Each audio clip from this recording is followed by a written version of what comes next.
2019 से 2020 से लेकर के अब तक ये बात हर साल बनी रहती है कि अब सिलेबस क्या होगा। यदि आप क्लास 11th या क्लास 12th में पढ़ रहे हो तो ये वीडियो सिर्फ आपके लिए। इस वीडियो में मैं आपको बहुत डिटेल में बताने वाला हूँ कि इस साल 2024 का जेई मेंस का जो सिलेबस है उसमें क्या पोर्शन आपको पढ़ना है और क्या पोर्शन नहीं पढ़ना है। पूरे साल में बहुत सारे टॉपिक आपने पढ़ लिए होंगे। जितने भी कोचिंग इंस्टीट्यूशन या स्कूल या बच्चे जहां पर भी ऑनलाइन ऑफलाइन ट्यूशन पढ़ रहे हैं, तो हमने कई सारे टॉपिक पढ़ लिए एक्स्ट्रा जो नहीं पढ़ना था, जो सिलेबस में नहीं होना था। एनसीईआरटी की नई बुक आई इस साल। जेई मेन का पिछले साल का सिलेबस अलग था, इस साल का सिलेबस अलग है। काफी चेंजेस हो गया, बट समय हमारे पास बहुत कम है। साल तो खत्म हो चुका है। यदि आप क्लास 12th में हो तो आपने पूरे साल, पूरे 2 साल की स्टडीज कर ली है, बट अब आपको सिलेबस का पता चल रहा है। तो अब ये राइट टाइम है। मैं आपको बताऊंगा, आप अपना नोटबुक या आपके पास कोई नोट्स बनाया होगा, कोई कॉन्सेप्ट नोट बनाया होगा, या आपके कोई भी रेफरेंस बुक है तो आप उसको निकाल लो और एक बार चेक करो कि कौन सा टॉपिक डिलीटेड हो चुका है जो अब हमें नहीं पढ़ना है। पूरे मैथमेटिक्स का सिलेबस का 11th एंड 12th क्लास का पूरा रिव्यू मैं कर रहा हूँ। यदि मैं जेई मेंस के सिलेबस की बात करता हूँ, सबसे पहला चैप्टर सेट्स, रिलेशन, फंक्शन। पिछले 5 साल कुछ टॉपिक और थे जो इस साल नहीं है, जैसे इनवर्स ऑफ फंक्शन। आप देख सकते हो इसमें आपको पढ़ना क्या, सेट्स, यूनियन, इंटरसेक्शन, कॉम्प्लीमेंट और property of sets, power set. देखो इसमें कार्डिनल नंबर नहीं लिखा हुआ है, कार्डिनल नंबर रिलेटेड है। रिलेशंस की बात करें, types of relation, equivalence relation, function, one two one function, into function and composition of function, that's it. इसमें काफी सारे टॉपिक जो पिछले साल के जेई मेन के सिलेबस में थे वो इस साल नहीं है। आप चेक कर सकते हो, यदि आपने पूरा सिलेबस पढ़ चुके हो तो अब आप समय बचा सकते हो, अपना सेल्फ स्टडी का, रिवीजन का टाइम सेव कर सकते हो। 25 to 30% सिलेबस हटा दिया गया है जो इस साल सिलेबस में नहीं, उसको हटा दो और फिर उसी पे फोकस करो जो सिलेबस में है। काफी टाइम सेव हो जाएगा। चलो आगे बढ़ते फटाफट तेजी से। Complex number and quality equation में लगभग सारे टॉपिक आप पढ़ सकते हो यहाँ पे। Complex number, order pair, representation of complex number, represent Argand diagram, complex number, modulus argument. हालांकि सीबीएसई के सिलेबस में आर्गुमेंट नहीं है, बट यहाँ पे आर्गुमेंट भी आपको पढ़ना है। क्वालिटी इक्वेशन, रियल रूट्स, और ये सारे टॉपिक यहाँ पे हैं जो पिछले साल थे लगभग।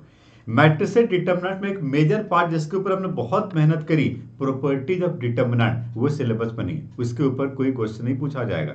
आप पढ़ सकते हो मैट्रिसेस डिटर्मिनेंट के सिलेबस में प्रॉपर्टी ऑफ डिटर्मिनेंट एक बड़ा पार्ट था जो हमने बहुत डिटेल में पढ़ा। उसके ऊपर हम बहुत सारे previous year question, multiple choice question solve किए। देखो सबसे बड़ी समस्या अभी ये है कि हमारे पास कोई भी ऐसा रेफरेंस बुक नहीं है मार्केट में, क्योंकि सिलेबस आज ही आया है, जो कि हमें ये बता सके कि कौन सा क्वेश्चन करना है, कौन सा नहीं करना है। इसलिए सिलेबस को डीप स्टडी करना पड़ेगा और उस टॉपिक पे जो क्वेश्चन है उसको प्रैक्टिस करना पड़ेगा। बुक आपके पास वही पुरानी बुक है जो पिछले साल के सिलेबस के अकॉर्डिंग बनाई गई थी। ठीक है जी। तो मैट्रिसेस डिटर्मिनेंट में मेजर पार्ट में आपको बता देता हूँ, प्रॉपर्टी ऑफ डिटर्मिनेंट के क्वेश्चन मत करो, बाकी पूरा का पूरा मैट्रिसेस डिटर्मिनेंट करो। ठीक है जी। परम्यूटेशन कॉम्बिनेशन बहुत सिंपल है। इसमें आप arrangement, that is permutation, and combination, that is selection, and problem based on permutation combination, बहुत सिंपल एप्लीकेशन के ऊपर क्वेश्चन करोगे। बाइनोमियल थ्योरम में general term and middle term नया टॉपिक है, ये सीबीएसई के सिलेबस में नहीं है, बट जेई के सिलेबस में आपको general term and middle term के ऊपर भी काम करना है, कोफिशिएंट के ऊपर काम नहीं करना है। बाइनोमियल थ्योरम में आपको एक्सपेंशन के ऊपर काम करना है, जनरल टर्म के ऊपर काम करना है, मिडिल टर्म के ऊपर करना है। आपको जो बाइनोमियल थ्योरम में आपने कोफिशिएंट के ऊपर काम किया वो सब करने की जरूरत नहीं है। सीक्वेंशियल सीरीज में हमने बहुत डिटेल में पढ़ लिया। सीक्वेंशियल सीरीज में हमने harmonic progression, harmonic mean, arithmetic geometric progression, special series, बहुत सारे टॉपिक पढ़े। वो नहीं पढ़ना। आपको क्या पढ़ना है? आपको पढ़ना है AP, GP, insert arithmetic mean and geometric mean between two number, sorry, relation between arithmetic mean and geometric mean. Harmonic mean के ऊपर बात नहीं करनी, उसमें बहुत सारे इनइक्वालिटी बेस्ड क्वेश्चन तो वो भी करने की जरूरत नहीं है। बहुत छोटा सा सिलेबस हो गया है अलजेब्रा का। अलजेब्रा के बाद हम बात करते हैं कैलकुलस के बारे में। अब कैलकुलस में हमारे पास पहला chapter limits, continuity and differentiability. इसमें कुछ भी डिलीटेड नहीं, पूरा करना है, एज इट इज करना। हाँ, एप्लीकेशन ऑफ डेरिवेटिव में एक टॉपिक आपने पढ़ा था टैंजेंट एंड नॉर्मल, वो नहीं करना। आपको सिर्फ 3 टॉपिक करना है according to NCERT, rate of change, increasing decreasing function and maximum minimum. Tangent normal syllabus में नहीं है, उसके ऊपर मेहनत करने की जरूरत है। उसमें हमने काफी टॉपिक पढ़े थे, सब नॉर्मल, सब tangent, tangent, normal, length of tangent, काफी कुछ पढ़ा था हमने, वो सब करने की जरूरत है आपको। सिर्फ ये 3 टॉपिक एओडी में पढ़ना है, rate of change, increasing decreasing function and maximum minimum, ठीक है जी। अप्रोक्सीमेशन एरर भी करने की जरूरत नहीं है। बाकी डिफरेंशिएशन में और लिमिट में लगभग वो सारे टॉपिक है जो हमने किया था, ठीक है जी। इंटीग्रल कैलकुलस की बात करूं तो इंटीग्रेशन हमें पूरा कंप्लीट करना है। आप देख सकते हो पूरा integration, substitution method, integration by part, partial fraction, miscellaneous question, standard form के question, property of integration, property of definite integration, ये पूरा इंटीग्रेशन करना। हाँ, इंटीग्रेशन में एक टॉपिक था जो बहुत पहले 2021 में हटा दिया गया, लिमिट ऑफ सम, उसको करने की जरूरत नहीं, बाकी इंटीग्रेशन आपको पूरा करना है। बट यदि आपको किसी भी कोचिंग का या किसी भी इंस्टीट्यूशन का, स्कूल का या किसी भी पब्लिकेशन का मॉड्यूल पढ़ोगे ना, उसमें वो सारे टॉपिक हैं, मत पढ़ो उसको, टाइम वेस्ट मत करो, टू द पॉइंट काम करो। इस साल का रिजल्ट जेईई मेन का आउटस्टैंडिंग होने वाला है। बहुत सारे बच्चे, मैं समझता हूँ 100% लेके आएंगे, क्योंकि सिलेबस बहुत कम है। हाँ, लेकिन डीप क्वेश्चन पूछा जाएगा, टू द पॉइंट, सीधा फॉर्मूला बेस्ड थोड़ी पूछा जाएगा। एप्लीकेशन और जो सिलेबस कम है ना, एप्लीकेशन, लॉजिकल थिंकिंग, हॉर्स वाले question, higher order thinking skill के ऊपर क्वेश्चन आएंगे। इसलिए जो टॉपिक आप पढ़ रहे हो उसको इतना डिटेल में पढ़ो, उसके ऊपर इतने ज्यादा सम लगा दो कि उससे बाहर कोई क्वेश्चन आना ही नहीं चाहिए। हमने जो पढ़ लिया वही एग्जाम में आएगा। तो बहुत ज्यादा डिटेल स्टडी करने की जरूरत है, कम सिलेबस है, डिटेल में पढ़ना पड़ेगा, ठीक है। यदि मैं डिफरेंशियल इक्वेशन की बात करूं, इससे बहुत बड़ा टॉपिक था फॉर्मेशन ऑफ डिफरेंशियल इक्वेशन, जो सिलेबस से हटा दिया गया। आपको करना क्या है, ऑर्डर एंड डिग्री के ऊपर काम करना है, एंड दूसरा सॉल्यूशन ऑफ डिफरेंशियल इक्वेशन पे काम करना है। सॉल्यूशन में आपने 3 टॉपिक पढ़ा था, variable separable method, homogeneous differential equation and linear differential equation. हालांकि लीनियर में भी सिर्फ एक ही पार्ट दिया गया है, सेकेंड पार्ट इसमें डिलीटेड।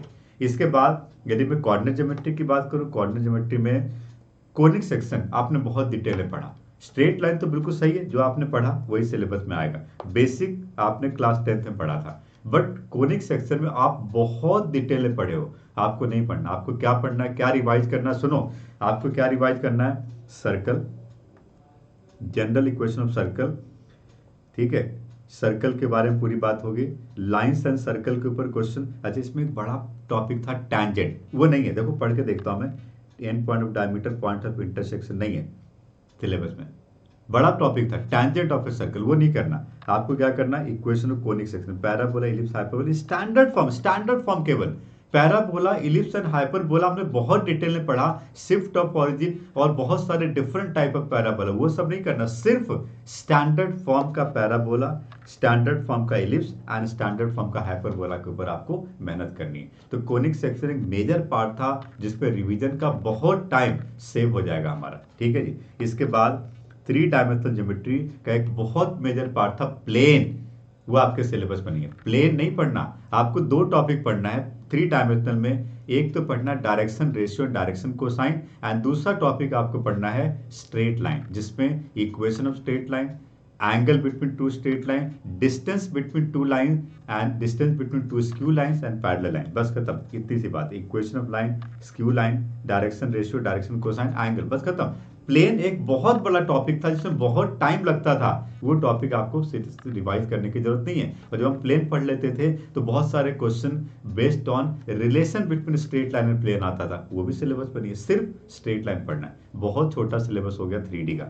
इसके बाद वेक्टर की बात करूं, वेक्टर में एक बड़ा टॉपिक था स्केलर ट्रिपल प्रोडक्ट, जो आपको नहीं पढ़ना। आपको क्या पढ़ना है, आपको addition of vector, component of vector, 3 dimensional and 2 dimensional में scalar product and vector product, that's it. Dot product and cross product major, इसके ऊपर बहुत मेहनत करो। इसके बाद स्टैटिस्टिक्स एंड प्रोबेबिलिटी, ये वही है जो आपने क्लास 11th में पढ़ा था। एंड प्रोबेबिलिटी में आप ये सारे टॉपिक पढ़ोगे, addition, multiplication theorem, Bayes theorem, probability distribution. इसमें एक टॉपिक था बाइनोमियल डिस्ट्रीब्यूशन, वो करने की जरूरत नहीं है। हाँ, टिग्रोमेट्री में तो बहुत कुछ पढ़ा आपने, property of triangle, Heights and distance, पता नहीं क्या क्या पढ़ा। आपको सिर्फ कुछ ही टॉपिक, 3 टॉपिक पढ़ना है। पहला टिग्रोमेट्रिक आइडेंटिटी एंड टिग्रोमेट्रिक फंक्शन, ये 10th एंड 11th क्लास का फॉर्मूला बेस्ड क्वेश्चन है।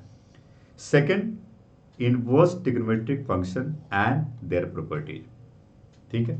ट्रिग्नोमेट्रिक आइडेंटिटी में इसमें बहुत सारे टॉपिक डिलीट हो गए। ट्रिग्नोमेट्रिक इक्वेशन के ऊपर आपको क्वेश्चन, बहुत टाइम बच जाएगा आपका, बहुत टाइम बच जाएगा। ध्यान से सुनो, ट्रिग्नोमेट्रिक इक्वेशन नहीं करना, प्रॉपर्टी ऑफ ट्रायंगल नहीं करना, हाइट्स एंड डिस्टेंसेस नहीं करना, बट आपके जो मॉड्यूल्स है, आपके पास जो रेफरेंस बुक है, उस पर सारे टॉपिक है। आपको आइडेंटिफाई करना पड़ेगा कि हमें कौन से टॉपिक के ऊपर क्वेश्चन करना है। तो ये मैंने आपको पूरा डिटेल में बताया कि मैथमेटिक्स के सिलेबस में आपको क्या पढ़ना है, क्या नहीं पढ़ना है। मैं समझता हूँ इस वीडियो को यदि आप डिटेल में देखोगे, 2 बार 3 बार देखोगे, अपने मॉड्यूल्स में, अपने नोटबुक में जो नोट्स आपने बनाए हैं उसके ऊपर मार्क कर लो, क्रॉस कर लो जो नहीं पढ़ना है, तो आपका बहुत टाइम रिवीजन का बच जाएगा। और जो हम सोच रहे थे कि हम 98, 95, 97 परसेंटाइल लाएंगे, हम 100 परसेंटाइल का भी बहुत इजीली सोच सकते हैं। और इसी तरह से बाकी सब्जेक्ट के सिलेबस के ऊपर वर्कआउट करिए। ये वीडियो आपको कैसा लगा इसके बारे में कमेंट बॉक्स में जरूर बताइए, अपना रिव्यू जरूर बताइए। मैं इसी तरह के और भी अच्छे वीडियो आपके लिए लेकर के आऊंगा। Okay, thank you.